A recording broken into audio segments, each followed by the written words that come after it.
நம்ம சேனலில் வரக்கூடிய கண்டென்ட்ஸ் உங்களுக்கு பிடிச்சிருந்ததுன்னா நம்ம சேனலை சப்ஸ்கிரைப் பண்ணுங்கள். கூடவே பக்கத்தில் இருக்கக்கூடிய பெல் ஐக்கானை கிளிக் பண்ணி நோட்டிஃபிகேஷன் ஆளுங்கிறத கிளிக் பண்ணிக்கோங்க. அப்போ தான் நம்ம சேனலில் போடக்கூடிய வீடியோஸோட நோட்டிஃபிகேஷன் உங்களுக்கு ரீச் ஆகும். ஹலோ ஃப்ரெண்ட்ஸ், இன்றைக்கி நம்ம இந்த வீடியோ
இதோட கெப்பாசிட்டி இப்போ இருக்கக்கூடிய வீடுகள்லாம் வந்து பார்த்திங்கன்னா மேனுவல் சுவிட்செல்லாம் ரீப்ளேஸ் பண்ணிவிட்டு இந்த ஆட்டோ சேஞ்சர் சுவிட்ச் வந்து பயன்படுத்துகிறாங்க. இந்த ஆட்டோ சேஞ்சர் சுவிட்சுக்குள்ளே பார்த்திங்க அப்படின்னா காண்டாக்டர்ஸ் தான் இருக்கும், இல்லை சம் ரிலேஸ் உண்டு.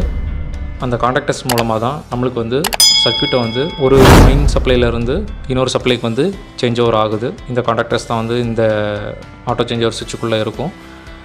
இந்த சுவிட்சை பற்றின ஸ்பெஷலாக ஒரு வீடியோ வந்து இன்னொன்று அப்லோட் பண்ணுறேன். அந்த வீடியோவில் இதோட டீட்டெயில்ஸாக பார்க்கலாம். எனக்கு இந்த வீடியோ ரொம்ப பயனுள்ளதாக இருந்திருக்கும்னு நினைக்கிறேன். இந்த வீடியோ பற்றின சந்தேகங்களை கமெண்ட் பாக்ஸில் சொல்லுங்கள். மேலும் இது போன்ற வீடியோக்களுக்கு நம்ம சேனலை சப்ஸ்கிரைப் பண்ணுங்கள். இனி அடுத்த வீடியோவில் சந்திக்கலாம். நன்றி, வணக்கம்.